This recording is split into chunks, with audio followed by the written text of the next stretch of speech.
cha chê cái họ tân na lên côi phôi nôn thì nôn nhé quay chê nhị sao lo ra bom ua em cay và đồ con một nó xì mà xì bạc lên gì ha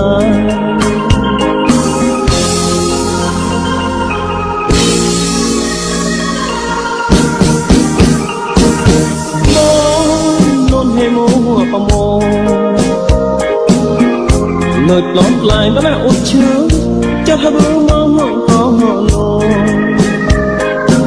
răng tên nó hồn mồ rồi ngủ ua bác sa má con nó chân mộng có họ nô nôn ghê môi mà ai ua mẹ nôn quay có như ta nó con nó như một ua kiêng lớn nên nó có hấp dẫn làm, ủa mình đi cái làm mù, mà rồi tập bài cho một lối như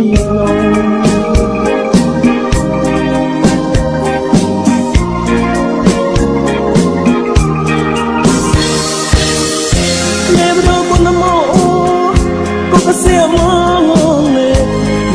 nỗi nhẹ chan ủa man gió nôn chan ủa ti. Mất cái được lại tôi có u gió nôn cái của anh tìm chắc chắn hàn phong áo có ghé nước mà đâu xa nhà mình mua có lại nôn ta có ghé đại quanh quân sai trong cái rai sắp béo ở sớm có lại lối nè có vật ngọc bỏ nợ ua hi chỉ để ta ra luôn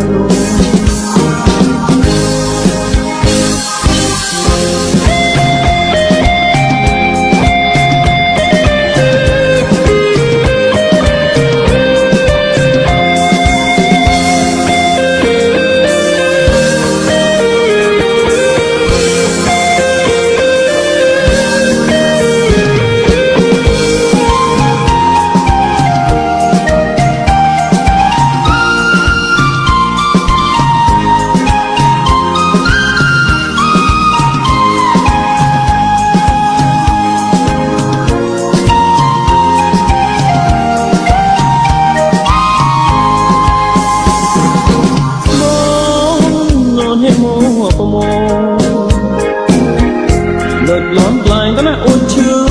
cho hai bữa mơ mộng có họ nô răng tên nó hồn mồ rồi ngủ ua bác sa má con nó chân mộng có họ nô nôn ghê môi mà ai ua mà đây nôn quay coi như tao nó hồn nô như một ua kiêng lắm nín ta nó ta học bằng làm, ủa mình đi cái làm mù, mà rồi nhỏ là ba cho một lối nó.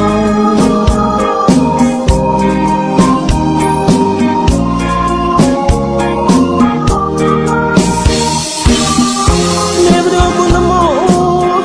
có cái xe mơ nè, nỗi nhẹ chan ủa man